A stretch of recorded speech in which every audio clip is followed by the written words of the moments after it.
you. So if you have a sticky, complicated, scarce-based relationship with money, of course that's going to bleed into your business, because your business is the vehicle that dictates the flow of money. So any of these scarcity seeds or any limiting beliefs, it's going to impact your business in big ways. It's going to affect your ability to land sales, and price point is one really big component of that.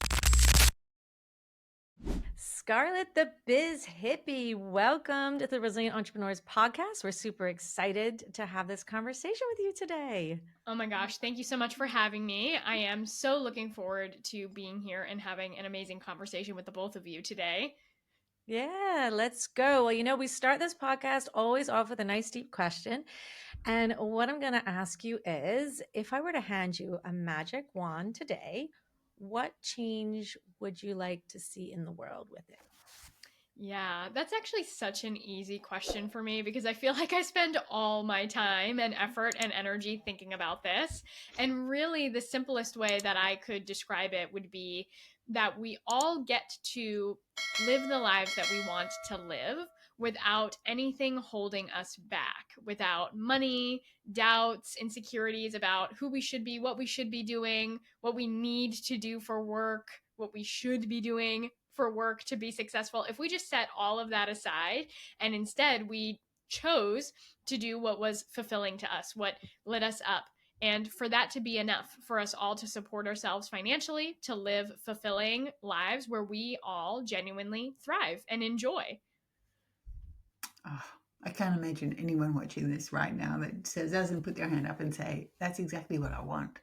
But then, Scarlett, their next thing is going to be, but it's not realistic. Because we've got this thing that says we can't do the thing we love and still thrive financially in particular. Yeah, I know. And that's exactly why I do the work that I do, is because I'm a strong believer that it's actually possible for us to live lives we love and support ourselves financially in that process, even though there's so much in society that tells us that we can't. And even exactly what you just said is one of the three scarcity seeds, as I like to call them, which are the three foundational scarce-based beliefs that many people, if not everybody, have to some degree. And that is the definition of starving artist syndrome, which is the belief that either we can make money or we can live lives that we love and do things that we love, but we can't have both. But the thing with all the scarcity seeds is that they're not inherently true, even though we might accept them to be because they're so prevalent in our society. Can you elaborate on what they are, please, Scarlett? I think you've got me really curious now. What are they? Because scarcity is definitely a mindset thing that we know a lot of people struggle with. Yes. So these are the three seeds that I believe everybody has them to a degree. They do relate to money, but they're not just about money, because I believe that scarcity is about a reflection of you and your beliefs about yourself, the world, as well as money. And money is just one of the ways that it shows up for us. And so the first scarcity seed that we already talked about is what I like to call starving artist syndrome. This is a belief of either or. Either I can do what I love, or I can make money, but I can't have both. The second scarcity seed is not enoughness. This is the idea that there is not enough to go around, that the world is a pie and there are only so many slices to be had. We actually see this everywhere. It shows up in like hunger issues, thinking like, oh, there's not enough food to go around and there's people starving in the world. It shows up with water consumption. There's not enough water to go around. It shows up in our childhood when we grow up with big families and the youngest is the last to eat and doesn't get as much food as the older children. And this is what creates ideas of competition, especially in business as well, where, oh, the market is already saturated. Why would anyone hire me? Because there's so many people already doing that. So this is an external perspective of not enoughness. There is not enough for me. And then this ties in to the third scarcity seed, which is worthiness. This is like the internal version of not enoughness, thinking I am not enough, I'm not worthy, I'm not deserving. And if life is a pie and there's only so many slices to be had, then if I take a piece, am I taking a piece away from someone else? And am I really worthy and deserving of my own fair share, especially when my fair share seems to be harmful for other people? Yes. That's the part of this podcast, ladies and gents, that you want to go back and listen to over and over again and fit yourself into that. Which one is there one that dominates, or do you find that we all have all three of those at different areas of our life? Yeah, I believe that we all have some version of all three because they do weave together and bleed into each other. If you have one of the other, that's going to impact the story, the narrative, and the impact of the other three. But it's really interesting because I talk about this with my clients often to see which one is the one that does stand out to you the most. And then when you start to uncover and recognize these scarcity seeds, you can also start to see how they can show up in all areas of life, not just in your money and not just in your work and how you make money, but all areas of life, especially when it comes to like receiving attention and love and affection and support, or giving time towards something or energy towards something. Like this can show up in all areas of life. If you have not enoughness in one area, likely it's showing up in all other areas. Yeah, I can so see exactly what you're saying with that. I feel like so much of this is stems from what we hear in childhood even. Yeah, that's exactly where these scarcity seeds are actually originally planted. We're not born with these scarcity seeds, but we grow up believing them so prevalently that we are swimming in them like a fish swimming in water. We don't even realize that it's something there that is not inherently true. It's not like the laws of gravity. In fact, we can actually change these beliefs, but we are taught them because we have been growing up for, you know, thousands and thousands of years. Human evolution has trained us to be in a place of scarcity and not enoughness and fear and lack as a survival mechanism. We had to be this way. We had to be living in a place of scarcity and fear. And we can look back even to a couple generations ago of people who were stuck in jobs that they didn't like for their whole entire lives because they had to in order to put food on the table, and that was literally the only option. It was just, you have to do this in order to survive. But and we still pass these beliefs down onto our children and act like that is still true, but the reality is that it doesn't have to be that way. We can actually all support ourselves by being who we are, doing what we love, living lives that we actually enjoy, and be in enoughness instead of in these old, literally childhood induced beliefs of these scarcity seeds.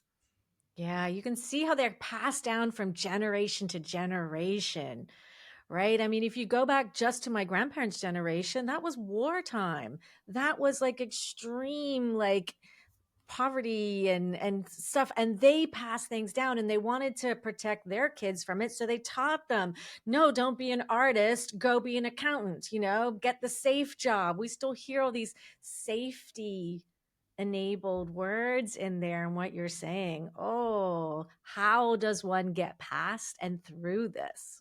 Yeah, and that's what's really important is how do we overcome these scarcity seeds? And I believe there's a couple different ways to do this. But the first and foremost is to actually recognize how these scarcity seeds are showing up for you, how they are impacting your life. Because, like I already mentioned, these beliefs are so common that they can literally impact and run our lives without us even noticing. And we just accept them as law and truth. And we think, oh, yeah, of course, this is the truth. There isn't enough to go around. I'm not worthy and deserving. And no, of course, I can't support myself financially while doing something that I love. That's not realistic. That's just not how the world works. So we need to start to recognize these scarcity seeds, see how they are showing up in our lives, and begin to question that narrative instead of accepting it as inherently true. And then once you start to bring awareness to all the ways that these scarcity seeds are affecting you and impacting your life, and you start to kind of break outside the box and open your mind to new and different perspectives, that's really the first step to start to unwind this and begin the process of cultivating an abundance mindset. I appreciate how you really break it down step by step, because quite often we'll think, well, if this is where I am now and this is where I want to be, I need to be there. And I think it's very important to first really recognize and let it be your truth that this is a choice, that we can change what we believe. Because as you referred to with gravity, I believe that if you throw something in the air, it will fall down, but it's more than a belief. It is a law of physics. Whereas our beliefs around our life, every aspect of our life, is very changeable. We can choose what to believe. And I think that in itself, for so many people, is a radical concept. So I love that you break it down into steps, because first we must be willing and acknowledge that we can change our belief. And then if we're going to change our belief, what are we going to change it to?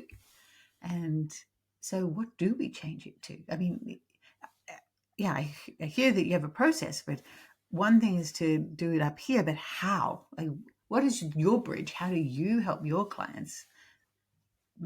Even give us a demo, or what do you do? Yeah, and this is such a great question because the work that I do around abundance and money is not only about the mindset. It's about addressing all aspects of transforming your relationship with money. And your relationship with money is a reflection of your relationship to yourself, right? What you believe about the world and money is also a reflection of your own self-worth as well. So often when I do this, it is a deep layer of personal growth and personal development, because we're uncovering your foundational survival mechanism, your foundational self concept, your identity, your self worth.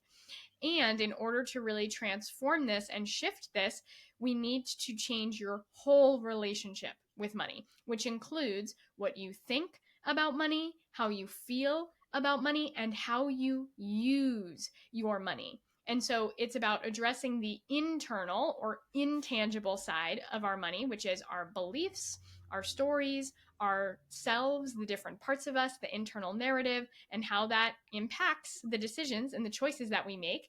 But then we also need to look at the tangible side of money, which is what choices and decisions are you actually making with your money? Where are you spending your money? And how are you, as a result, creating and manifesting this life that you are living right now? Because I believe that money is a tool for manifestation and creation. Anytime we spend money, we are choosing what kind of life we want to live and what kind of world we want to live in.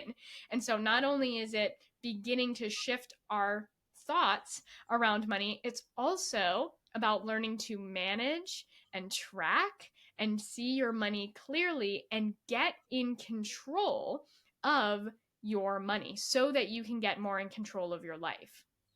Okay, I'm actually writing this down, that money is a tool for manifestation and creation. I love that so much, because often we think of it as either an intangible thing, or this thing we need to hoard, or this thing that sort of doesn't make sense to us now there, or sometimes we just don't think about it at all.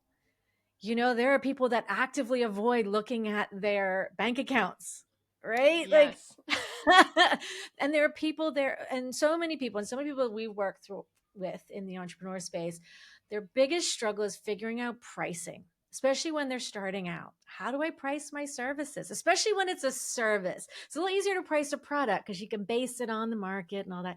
When you're pricing a service, yourself, what you are selling, be it a coaching, or I'm a graphic designer, for example, a graphic design. What am I? And then it becomes, what am I worth?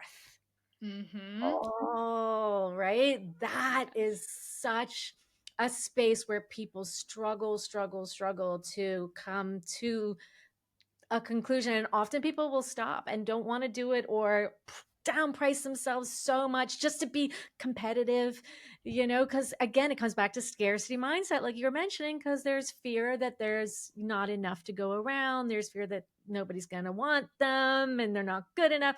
Whoa, all this is really coming together for me in this conversation. Yes, yes, exactly. Because your relationship with money plays a huge role on every area of your life, right? Your relationships, your ability to do the things you want to do, to take time off, the kind of work you decide to do, the things that you say yes to, the things that you say no to, what you quote can afford and can't afford, what you should spend money on, what you shouldn't spend money on, and especially business, because your business is literally a money making machine. That is what it is designed to do. So if you have a sticky, complicated, scarce based relationship with money, of course that's going to bleed into your business, because your business is the vehicle that dictates the flow of money. So, any of these scarcity seeds or any limiting beliefs, it's going to impact your business in big ways. It's going to affect your ability to land sales, and price point is one really big component of that. And my clients are also entrepreneurs as well too, so I talk about this all the time with my clients, and I actually have an offer pricing secret sauce and different mindset shifts around how to feel really good with your price point. Because if you have an aligned relationship with money and you feel confident in your price, that actually can allow sales to flow in more easily, which is totally different than thinking that your price is bad and evil and struggling to actually make money. Yes, this is so important. It's more than mindset, it's an energetic exchange. And as you're talking about pricing and sales, there's also that sense of, quite often when self worth is low, the sales process gets difficult because you feel like you're asking someone to do something for you. But if your worth is low, why would anybody want to do anything for you? And we often talk to our community about the sales ick and how really you're not asking for someone to do anything for you. You're offering them a service that's going to change their business or change their world. And it's the flip of knowing that you're in service. You're there for them. That's one, I suppose, hack, for want of a better word. I mean, that is the truth of it as well. But I'm really interested in your view on yours. Yours is a slightly different take. So tell us about it. Yeah. So I believe that there are three important factors to consider when it comes to pricing your offers, to price your offers in a way that feels really aligned and good. The first, and going back to what you were saying, Laura, about especially in a service business, you're like, I have no idea what to base this number off of. I feel like I'm pulling it out of thin air and it's so arbitrary. And that's part of what makes it really hard. So the first step is actually just a simple math equation. You can very easily calculate the right offer price point for you based on the time, energy, money exchange. So if your goal is to support yourself fully financially with your business, then we need to know, and this goes back to seeing your money clearly and managing and tracking, we need to know how much does it cost to live your personal life and pay for all of your personal expenses every month. We also need to know how much does it cost to run your business every month. If you know that number total of what it costs monthly to support your business and support your personal life, now you have a very specific foundational goal to work towards financially for how much revenue you want to be bringing into your business each month. We also know your time and energy capacity. For example, if you're a coach and you have hour-long sessions weekly with your clients, there's only so many sessions that you can have a week. So if you look at your calendar and you say, okay, I can reasonably do 20 sessions a week, for example, now we have a solid number. And then we can gauge the energetic component. Yeah, maybe you can fit 20 sessions on your calendar, but energetically, can you handle the effort of 20 sessions. Maybe you can, maybe you could squeeze in more, maybe you can't, maybe you need to do less. So if we take these numbers and we say, great, 15 clients a week, and I need to be making, just for example, 15,000 a month to cover my business and my personal expenses, well, then I know I need to be charging $1,000 per session or per client a month.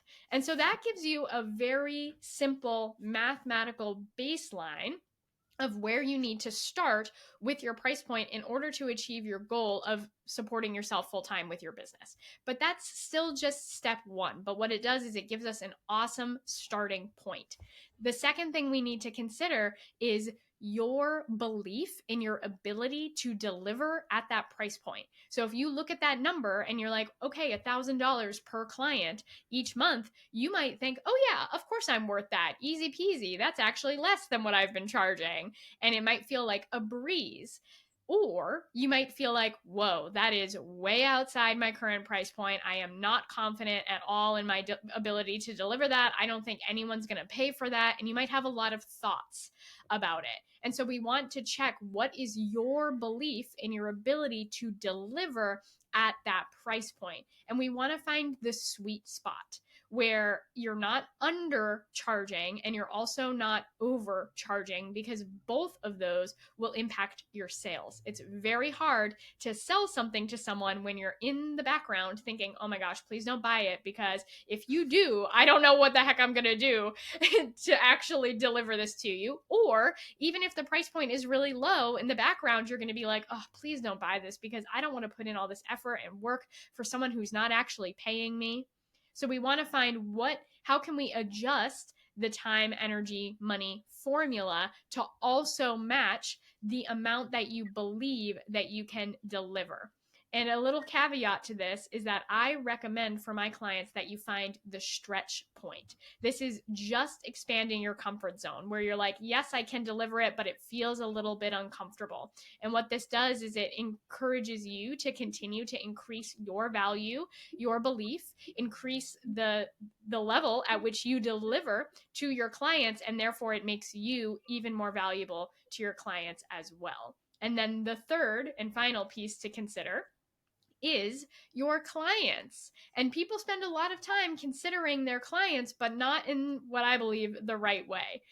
A lot of people think no one is going to pay for this, when I believe the truth is that there is always someone out there willing to pay any amount of money for anything. It's not a matter of if someone will pay for your services, it's a matter of who.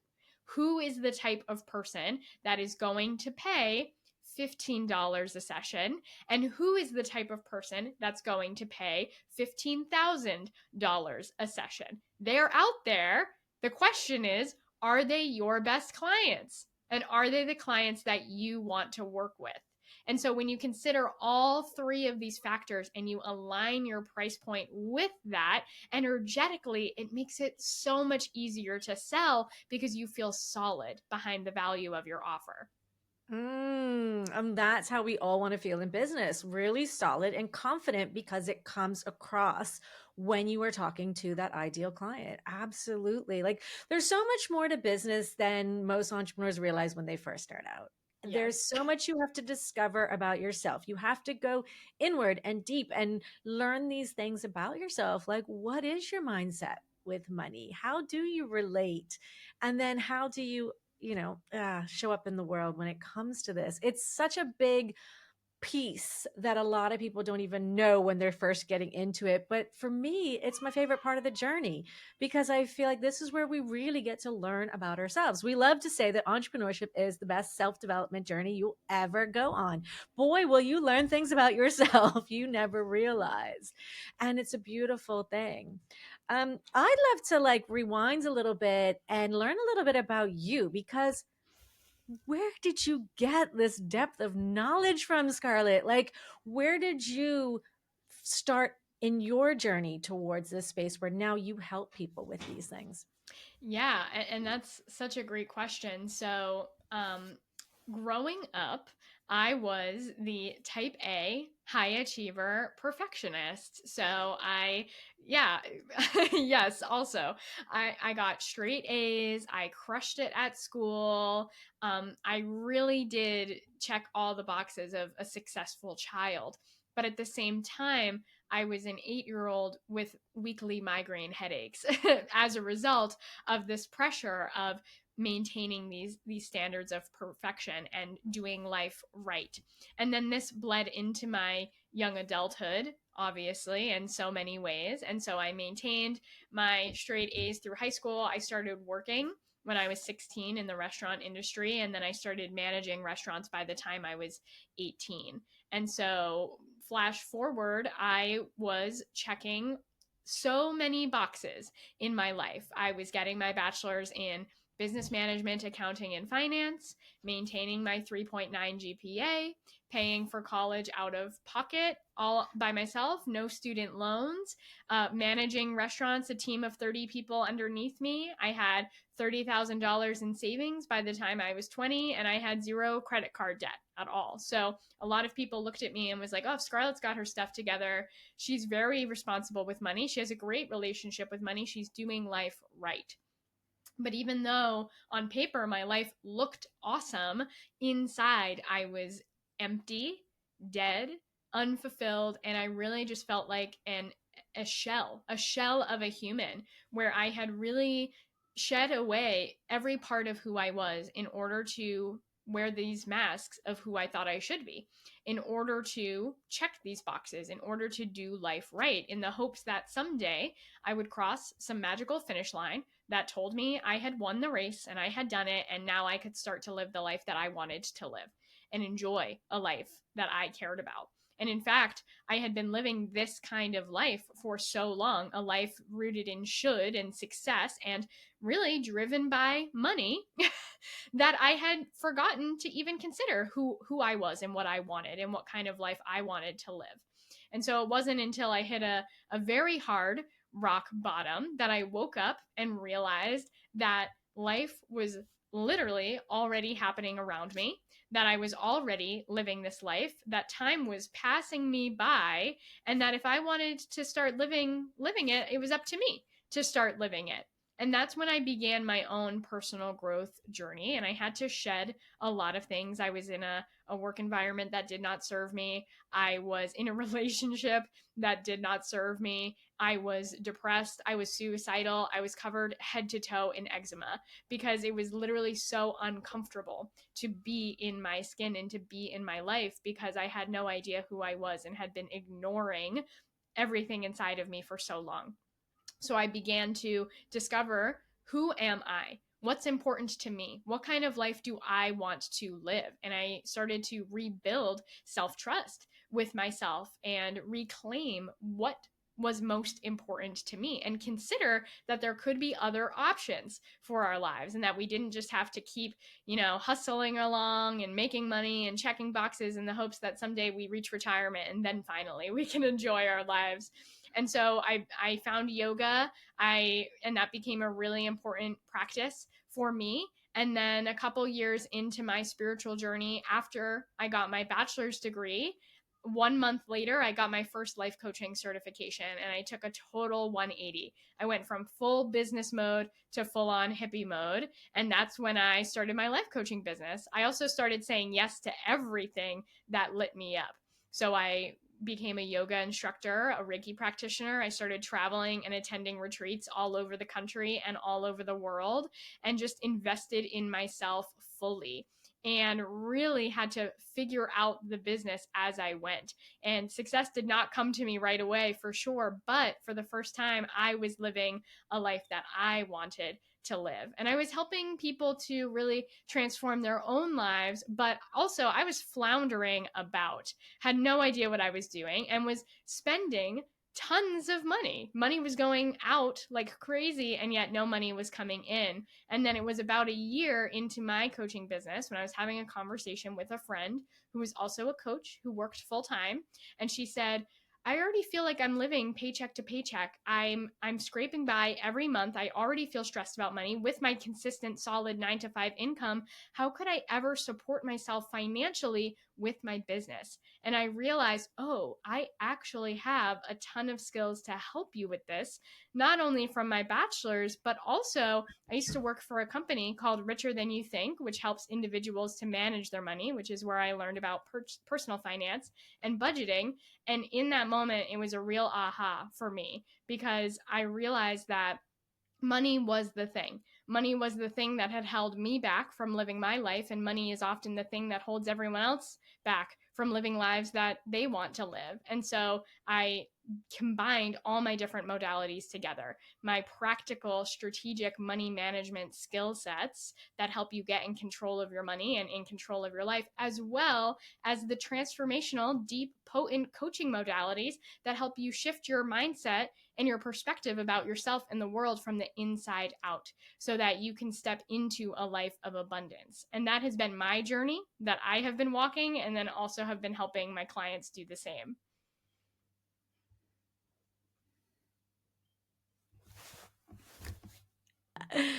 Oh my gosh. I love that you tell your story and share the roller coaster of it, because it's in that I think helps other people when they're going through things, when they're either in the peak and the pit and then the peak again. And because that really is life, and that really is what owning your own business is about. You're going to go through the difficult times. I mean, it just is like part of the territory where sometimes money is going to be a struggle. Sometimes money is flowing, but it's about figuring out the balance within it, within ourselves. And I love that you've just taught that through your story so well. And that's the piece I think hopefully a lot of people are going to take away from this, is like, no matter where you are in the journey in your space, that there's another, like, there's ways to get through it, and learning about yourself and learning about your style and learning about what's holding you back are sort of the keys. And because I think you've been through where you were the perfect daughter on the perfect path, doing all the things right, as society would say, and then you threw it all away and decided to become a hippie. I love that so much. Yes. And you found yourself, and then you got to the place of, okay, now I can bring these worlds together and help others. That's such an amazing story. What an incredible journey for you. Thank you for sharing it. Yes, thank you. And I really believe that it comes back to the idea of enoughness. And I think we're trained in a lot of ways to search for enoughness outside of ourselves and think like, I don't have enough now, I am not enough now, and if only I get there, like once I get more money, then I'll feel better, then I'll be happy, then I can do the things I want to do, then I can do the life I live the life I want to live. But I truly believe that that is just putting your vision and your best life on hold and on the back burner, and keeping abundance off in the future and in the distance, when the reality is that we only have today, we only have this life, we only have this moment. And so if you want to live your best life, you have to learn how to first step into enoughness and create enoughness and abundance starting today, right now, with the money that you already have and the life that you're already living. And I truly believe that this is possible no matter where you're starting from. Such a juicy conversation. My mind's going in so many directions, but one thing I just do want to touch on is when an entrepreneur has a big idea. A woman, is she's been sitting on an idea. She's finally giving herself permission to go for it.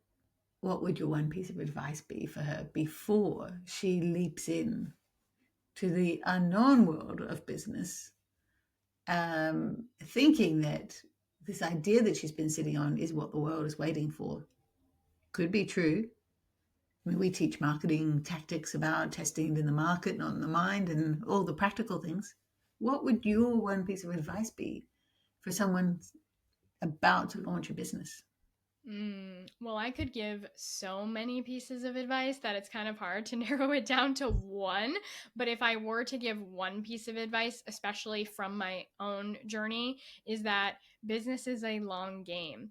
And that success is not measured by, how much money you make in a short period of time when you just start out in these arbitrary goals and expectations that we set for ourselves that we may or may not meet.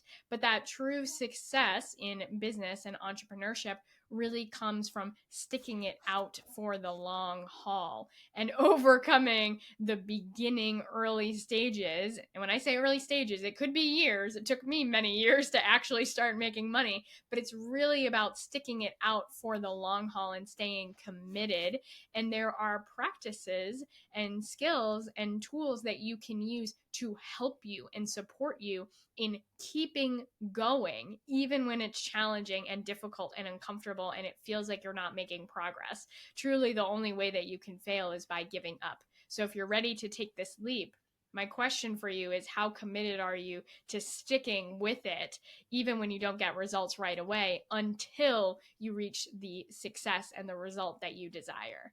That's why we call this podcast Resilient Entrepreneurs, because it takes resilience to be an entrepreneur. Is that exactly right? It's those who have stuck with it. And part of the journey is evolution. Part of it is pivoting. Part of it is recognizing what's working and what's not. And the biggest part is figuring out, what do you need to change about yourself to make it all work? And one of the biggest pieces of advice I'd love to share on top of what you just shared is to get help on this journey.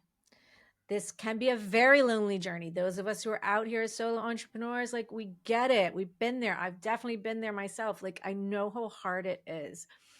Find yourself a business partner, a coach, a mentor.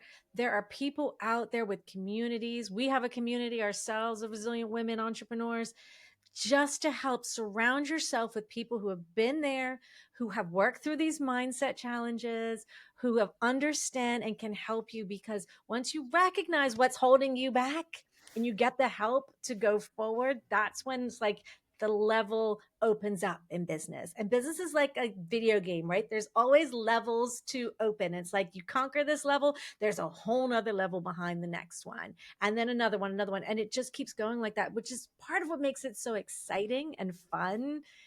But it's also like, you just don't know what you don't know. So get help from those who do, who've been there, who have conquered it, that level, and it'll just get you there faster. And that's a bit of a life hack. That's just a little bit of piece of advice from us to everyone out there listening.